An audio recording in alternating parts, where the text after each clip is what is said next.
Welcome to the Benefits of Knowledge podcast with Lorne Curry of Curry Financial Group Limited. In this podcast, we are focused on helping businesses set up and manage their group benefit plan to protect and assist their most valuable assets. Join us on this journey where Lorne explores ways to help you develop effective and cost-efficient strategies for your business. Now, on to the show. Hello and welcome to the Benefits of Knowledge with Lorne Curry. I'm excited. Lorne has a return guest on the show today because the first time they got together, there was so much great, amazing information that he invited Elliot Stone back to the show, and he's on today. As a reminder for those listening, Elliot Stone is the CEO and co-founder of ALAViDA, the Canadian market leader in virtual substance use treatment. Lorne, I'm so glad Elliot's back on the show today. Yes, Eric, I am as well. That was way back in episode 13, if you can believe that. This is 21. So, I'm excited to pick up our conversation. It's been a while. Fantastic. Elliot, thank you for coming back. Yeah, no, good to be here. Sounds like you've been busy, Lorne. 10 episodes almost. Yeah, well, we're trying. We do two a month, and it's been fun. We've really enjoyed it. So, so back. Just welcome you, Elliot, as well. I'm really glad that we can continue this conversation. ALAViDA has been growing and some exciting things happening there. And I know we're just going to share some more information how you guys can help our HR professionals and the business owners, support their employees, which is really what this is all about. The thing I wanted to mention, I actually attended a webinar yesterday hosted by Chris Gomez from ALAViDA. Very interesting. She had a panel of 4 people on there. There was a doctor, a lawyer, a benefits executive, and a disability specialist. Elliot, is there a recorded version of that webinar that we could maybe share a link with or get information to our listeners if they were interested in watching it? Yeah, absolutely. We were, the webinar was on stigma, and I think, it was quite an interesting conversation. Happy to share the link that you can put in the show notes. Great. I felt this really helped me understand the current situation with employees that have, these substance issues or use issues. And then it really made me in turn realize how much the services of ALAViDA are needed. So I would highly recommend it, again, to any of our HR professionals, anybody that manages employees, whether it's business owners, etc. So that would be great. So we'll have that information if anybody is interested. And then one thing interesting to mention there, Lorne, is because we do these as a regular kind of series as well, not as we're not pumping out content quite as fast as you are with your podcast 2 a month, but we're doing about a webinar every month or 2. And what's interesting is when we have on, like this one, we had a panel, there's usually a couple of folks who kind of know us or have, worked with us or been on a panel in the past. And then there's usually 1 or 2 new folks.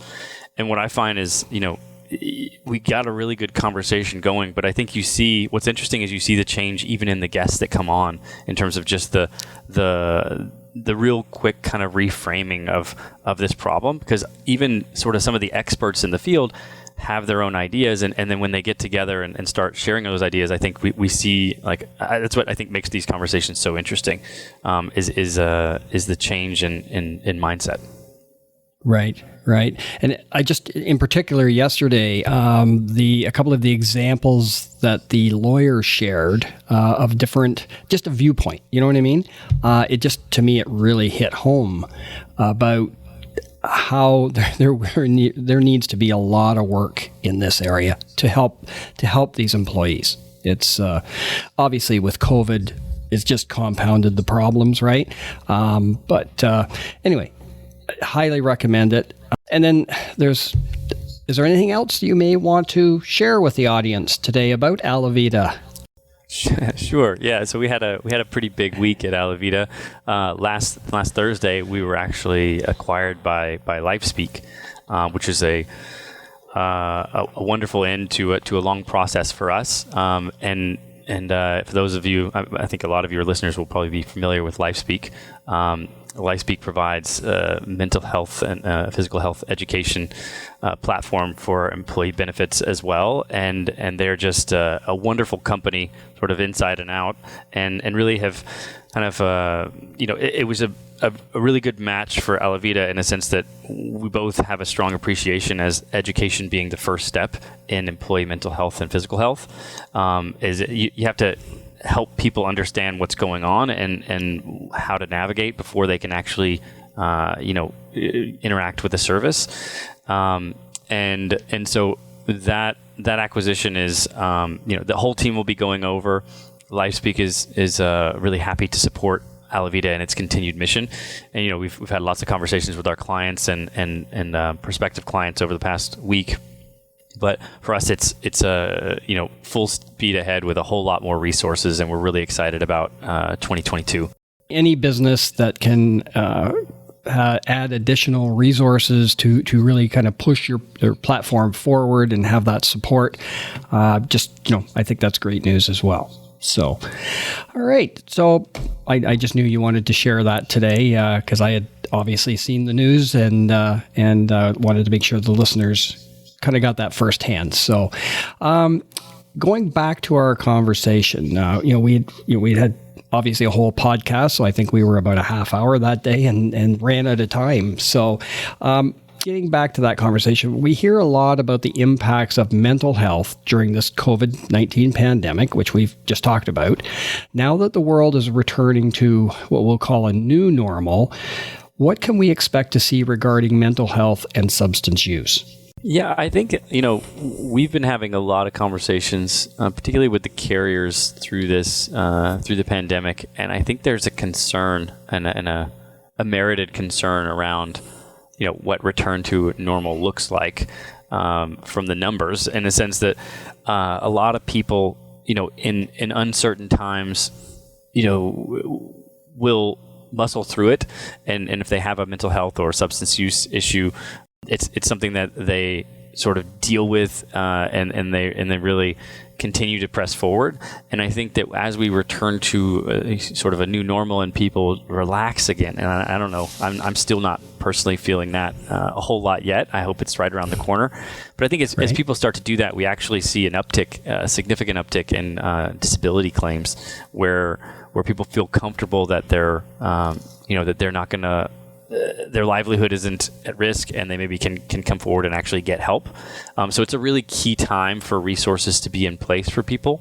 And I think also it's a concerning time for disability carriers and anybody working in the disability space, and for employers just looking at their teams, and not wanting to lose key folks. But I feel that it's generally sort of a second wave effect on when things return to normal, that we actually see a lot more people coming forward and feeling comfortable addressing the problem that they know has been there, that they've been dealing with. And so I think it's a really key time. This next 6 months is going to be a very interesting time to watch the numbers with disability, and I think we're certainly seeing the impact and sort of as we're looking at the numbers on our platform and seeing an uptick in those recently as well. So it's a little bit counterintuitive in a sense that you'd think, oh, well, things are normal, people can just relax and sort of everyone can take it easy. But the reality is that I think this is a problem when a lot of people sort of just they're sort of limping across the finish line to a degree, and they really need a lot of support, and they start to access services, and particularly employee benefits. And I've heard this kind of like confirmed in several conversations with major carriers as well, and this is a part of the reason why those conversations, at least with ALAViDA, have been quite salient. Right. Okay. So I can, just from the advisor standpoint, where we're negotiating renewals with carriers, I can confirm based on the premiums that are being requested for long-term disability coverage. The other thing that I see is not that we like to move, companies from one carrier to another. We try to keep everything stable, but there are instances where they need to be moved. Anybody that's had any history of LTD claims, it is very difficult to move them because carriers, frankly, just are not taking on anybody that's had that risk in the past. So as people get more comfortable, maybe that stigma is disappearing. I can certainly see exactly what you're saying there. So, well, I think it's less stigma going away and more just people, the existential threat, I think, is what keeps people moving forward, right? When you have so much uncertainty, like the situation has been with COVID, I think people are just really worried about their livelihood, and they're concerned with anything that might change that with their employer. And so I think, this goes for all sorts of claims, right? It's not just for mental health and substance use. I think, people might be dealing with a musculoskeletal problem as well, and they're just not as comfortable sort of putting that claim in and maybe taking the time off work. And I think that's going to change here in the next little bit. And I think that's, like you're confirming in the numbers, I think that's exactly what I'm hearing as well. In the context of, in acronyms, SUD, so substance use disorder, in the context of SUD therapy, an improved patient outcome is historically defined solely in terms of duration of abstinence following treatment. If this is not a comprehensive measure, what is the appropriate, to assess an individual's improved relationship with that substance use? Yeah, I think that this is the idea of duration of abstinence as the only measure of success, I think is a really blunt measure, and frankly sets up most people for failure, because we know that the ability of someone who's consumed, even had problematic substance use in the past, the idea of them sort of remaining abstinent for the rest of their lives is unlikely, and particularly as you have a more pronounced or a higher severity on the diagnosis, and so I think the science has moved a long way, the medicine has moved a long way, and now we have tools and we have to sort of educate people as to how we look at this. But it's the same things that you would look at with any chronic illness, right? So, a sense of well-being, in this case, reduction in substance use. So if there's a sustained a reduction in the use of the substance that's been causing the problems, that's also success, right? Like going from drinking, say, 10 beers a day to 2 beers a day for a sustained period of time is a huge life change, right? And you can have the physical and mental impacts of that are enormous. And then I think from an employer's perspective, improve function, right? I think that the reality is the more we treat substance use disorder like any other garden variety issue that you would expect to be taken care of with a benefit, the better we become at earlier intervention and really good outcomes, right? And I think improved function is part of that. So if someone is experiencing problems with substance use, and we're able to intervene or give them access to something that has them coming to work every day and more alert and feeling better about their job, I think that's also it's a noticeable measure and something that we should be looking at. Are they able to show up every day? Are they able to get the job done and work with others to do that? And then I think some specific ones with respect to substance use are a sense of control is something that we measure at ALAViDA, which is actually if you look at what's important to the patient, which I think is arguably the most important thing here. It's a sense of control and reduction in consumption is generally what everyone is looking for when they reach out for help. And a sense of control, we really measure that at ALAViDA with our own metric that we've come up with, which is as a set of questions that really get at someone's feeling of control in any given situation. And that we measure over time. So we take a measure when they come into a program, and then we're measuring it periodically as they go through. And this is one that's, I would argue, most satisfactory for the individual, because it's oftentimes what's bothering them the most. People don't like to feel like their life is out of control, right? A lot of things can make you feel that way, and if you add a substance use issue on top of it, it's generally gonna amplify whatever else is bothering you, and really things can spin out of control pretty quickly. And I think that that's if you could narrow in on like what's the thing you could change for people the fastest and see a huge difference in their behavior, it's giving them that sense of control back, because you're sort of striking out their productivity, their sense of well-being is all driven by that, and most people want that back if they're not feeling in control of their lives at the moment. Right. So that was just great. That actually was part of the conversation in yesterday's webinar as well. Having the ability to be in control. So I guess if you are out of control or you feel out of control, probably is maybe the reason for the substance use, right? And then that just compounds the problem that now you're really out of control. So having that person be able to get the feel, I am in control, and using your example, okay, if I want to have 1 or 2 beers, but I can just stop at that and not go into work hungover tomorrow after 10 or whatever, that's a big win in my eyes anyway. I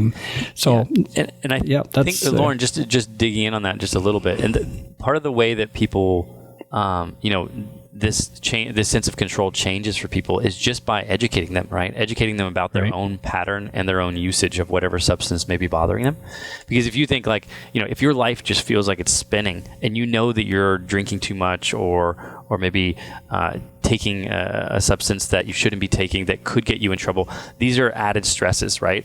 And just zeroing in on basic facts about your pattern of usage, like how much you're taking, or when you're taking it, like in what situations, can be a huge boost to that sense of control. So that you that, hey, I'm actually using cannabis every day when I get off work as a de-stressor, because then you're it puts you in the driver's seat again of what else could I do instead of taking cannabis to de-stress at the end of the day. And that starts to it drives what we call a self-efficacy. So you start to promote someone's ability to change their own circumstances. And I think that that's really powerful in something like substance use. And you can do it with somewhat light touches if you have all the right tools available to people.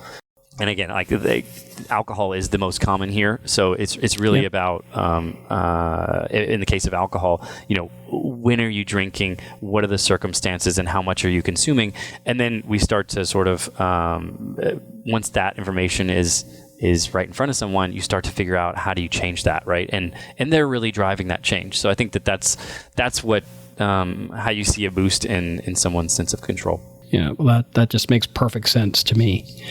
The biggest question that I hear when I'm talking to people about, ALAViDA and your program and stuff like that is they're saying, how do managers, or how are the people that, are managing our employees, how are they going to identify substance use in the workplace? Yeah, and I think this is a very I won't say loaded, not in a negative way, but it's just a very challenging question because there's a lot of aspects here. So identifying substance use in the workplace, I would argue is actually exactly why someone should implement ALAViDA, because it shouldn't be a manager finding the people who have a substance use problem in their population. The way to combat this, I could go through the signs and I'll come back to that in just a moment, but the reality is if you educate the whole workforce that these things are available and or that this is a problem that people have, and normalize it as a behavior that's common. I mean, particularly with alcohol, we're talking about 20% of the Canadian population are heavy drinkers. So this is not news to anyone, but it's talking about it in the context of, hey, we know this is there, and if any of you have this problem, this is available to you. And that can be just information in a basic sense, or it could be something really specialized like ALAViDA. That really opens a confidential door for them to get help. This is part of the challenge that we've developed a culture around this problem that's a bit different than, say, getting a cavity, right? If you're, how do you identify which ones of your employees have cavities? That's a question that doesn't get asked because it's unnecessary, because they have dental benefits or they can go to the dentist on their own, and it's none of their manager's business. And we expect people to look after themselves and get good oral health, right? And the same thing is possible with substance use. Again, I think there are exceptions to that for sure, and people listening will have had incidences that needed direct attention, and that's a different story. But I think when we're talking about identifying in a population of employers or employees or union members, really it's about education and making benefits available like anything else. But the specific behaviors, I guess, just to go through them really, really briefly, are, personality changes, erratic behavior, like if somebody has an increased interpersonal conflicts when they haven't had them in the past, impairment at work, of course, in a more drastic sense, if someone looks impaired or smells of alcohol or drugs, working in an unsafe manner or failing a drug test. Like they're fairly obvious, and I would argue that when someone's at the point where those things are recognizable, it's already gone a bit too far. Right. Consistent lateness or absenteeism is also a factor. And I think that the challenge here, and what's really important to mention as a caveat to all of those, is that there can be a very good reason that's not substance use for every one of those things I just mentioned, right? Even, smelling of alcohol or drugs, somebody may have a partner who at home who's really struggling, and they they come with clothes that smell like that. So I think it's if you are a manager listening and you're thinking about how to approach this, I think it's always approach without assumptions and be supportive in the way that you approach this conversation if you're going to have it with someone. And again, we have a lot of resources available if people are interested in that aspect as well on our website for sure. So. Right. But I think that in summary, Lorne, I think you can spot the behaviors. Usually that's already at a point that's a bit too late. And I think that the way to really encourage health around substance use is to educate broadly and provide services so that people don't have to wait until it's too late or contact their manager in order to get help. This should really be something that they're able to take care of on their own through confidential services, just like you would a cavity or carpal tunnel or anything else. Right, great. So education, make sure people are aware that there is help. It's very confidential. Hopefully we never actually put the managers in a situation where they have to have, that conversation, that, people are aware themselves. And I think a lot of people, nothing's 100%, but I think a lot of people probably could identify themselves if they were getting to that point where this is a problem. So that's great. And then you just mentioned being supportive. So I think that's another whole question, is why is it important that the workplace be more supportive to those dealing with substance use challenges? Yeah, it is. We kind of joke with at ALAViDA, you can't roll out an ALAViDA program as part of your benefits package and sort of say, this will be great for you, Susan, or you, Bob. It's right. Not that kind of a service, right? It has to be something that you tell everybody about. And I think it's a challenging conversation. We do a lot to provide materials when we do launches so that we can have this conversation for the plan sponsor, or at least give them all the tools so that they can have it in a really in a way they feel confident. But the challenge here is, especially alcohol is the one that's top of mind for everyone. So it's how to have that to a whole group without pointing out any behavior that people might be aware of, right? And having it in a way that's serious enough that people understand that it's a problem that people get help for. But again, not overly, you need this, right? Because the one interesting thing about substance use, Lorne, is that most people, like you say, most people can identify if they have a problem, but the challenge is that most people don't think their problem is as bad as it is. Generally, those people who would get a severe diagnosis for substance use disorder still think that they just sort of drink too much, or they maybe use a little bit too much cannabis. And the reality is that it's actually far worse than they think, but they're still functioning in many cases. Right. And so it's just about normalizing it. This is available to everyone, and having that sort of supportive conversation of, we know this is an issue that, maybe it's not you, maybe it's somebody at home, right? A wife or husband or child. And this is something that it's not serious until it is really serious. And when it is, you should have the support that you deserve. And that's why we've taken this step to make these services available to you. So I think it's just it's supportive is the key word here in how to approach it, and we've done a lot to sort of encourage and support those conversations, so that plan sponsors can be supportive in their language as well. Okay. And would there be any practical ways or things that you could maybe give to our listeners today that they could just implement now? Yeah, I think. I think we've touched on a few, in a sense of like, I think it's absolutely key not to single people out. I think that with something like substance use, old school or somewhat old school measures are really helpful as well. Like posters in the break room, create a conversation. Right. We know that, and you'll see that in all of the imagery and the way that we do the ALAViDA materials, is that they're relatable. Like the pictures and things are relatable, but they're somewhat even humorous or definitely attention getting. And we do that on purpose because we want people to sort of think, what's this thing about? And start the conversation might be a little bit joking at first, but it starts to, like, it does land with the people who need that help. But I think that in general, the practical things, Lorne, are just to have that conversation broadly. I mean, even if you're not implementing ALAViDA, there are a lot of resources on what the low risk drinking levels are, for example, in Canada. They could be shared with a group just to say, like, hey guys, this is a part of being healthy, right? Like we all, it's kind of funny that you have people who are following a vegan diet, going to the gym 4 days a week and binge drinking on the weekend and don't think twice about it. I think that's a behavior that's very odd considering the health impacts of something like alcohol on someone who's clearly really after a healthy mind and body. So I think that just pointing out what may seem obvious when you read it to a broader group can actually start a conversation that's a little bit different than what people are used to. But the key is to do it broadly and to do it with the facts. And there's a lot of good resources out there. I mean, ALAViDA certainly puts out a bunch, but I don't want to pretend that we have the market cornered on alcohol and drug research. There's lots of helpful guidelines put out by public health as well. Get a conversation started.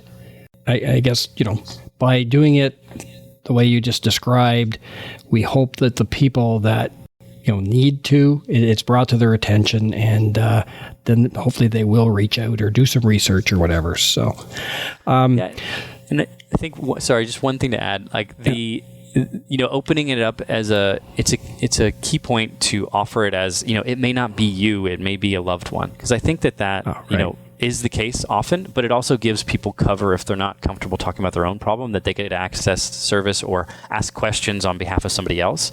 In a way that's anonymous and feels comfortable for them.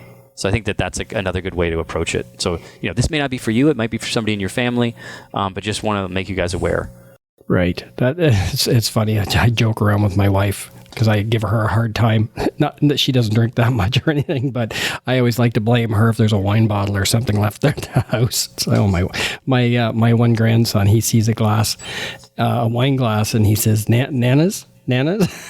So again, I'm not saying she drinks a lot, but it's just a little joke, especially when Hugh comes out and says that. It's just funny. But anyway, but it's just bringing. I mean, even that, like your grandson's sort of driving awareness with your wife, right? Like regardless of how much, it's sort of noticeable, right? And I think that's part of that awareness that's important in changing behavior.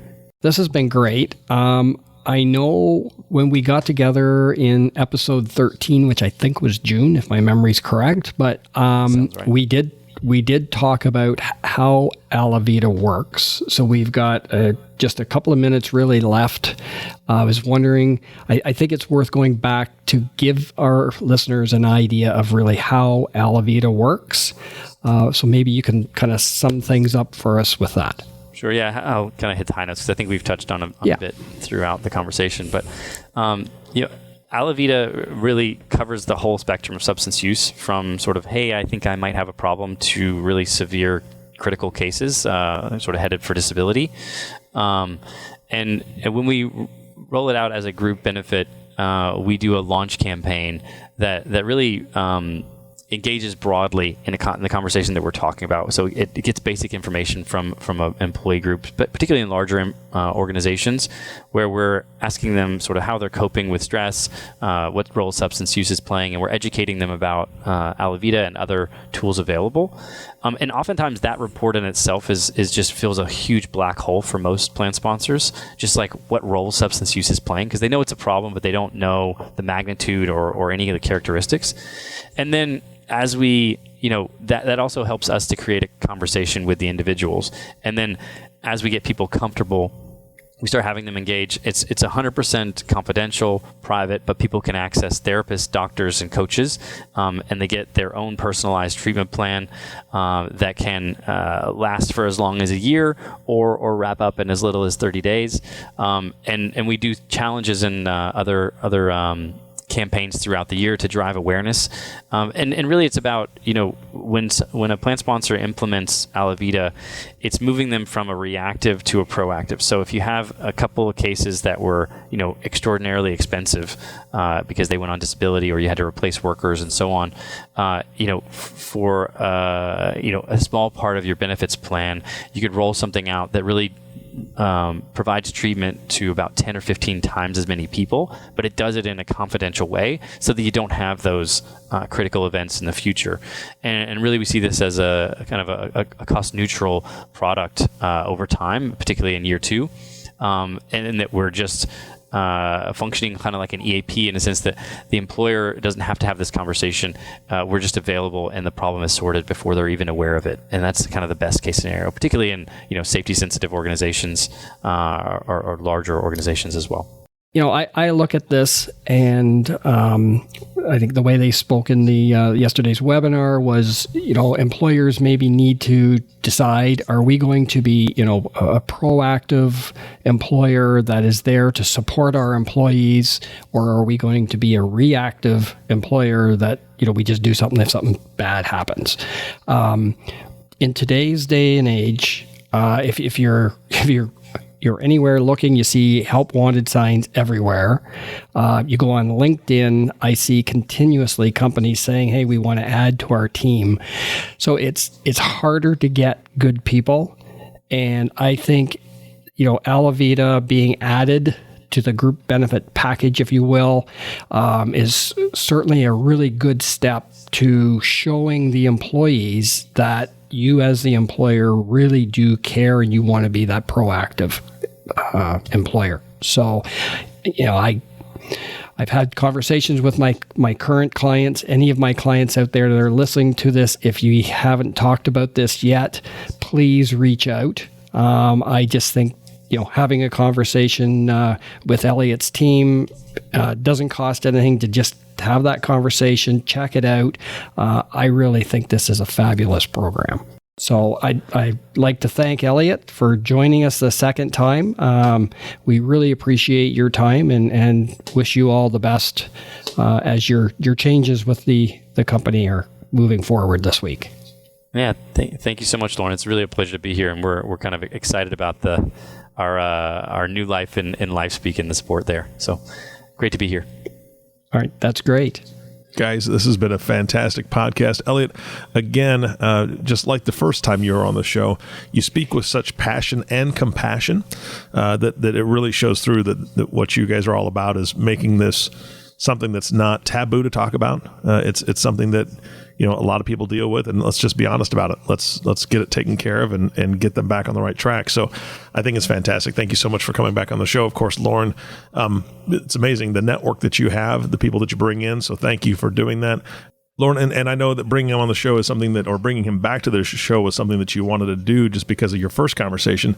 There's a lot of information out there, and there's probably a lot of misinformation out there. People need to go to the source. So do you want them to reach out to you? Should they reach out to Elliot directly? What do you want to do? How about let's just have people give us a call or an email. So our toll-free number here in Ontario is 1-866-445-4424.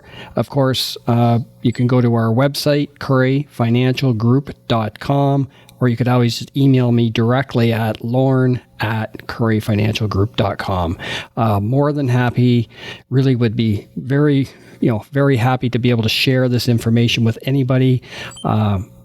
Obviously, Elliot's been here twice. I can't stress enough how important I think this is. Yeah, absolutely. I know that you also are going to help provide the resources and the links to that webinar as well. So people need to take advantage of that. So thank you for doing that. And then our last thank you, of course, goes to you, listening audience. We wouldn't be here without you.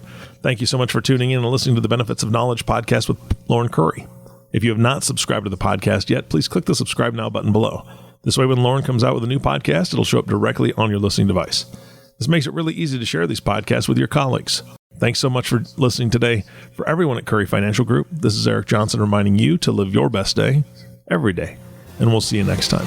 Thank you for listening to the Benefits of Knowledge podcast. Click the subscribe button below to be notified when new episodes become available.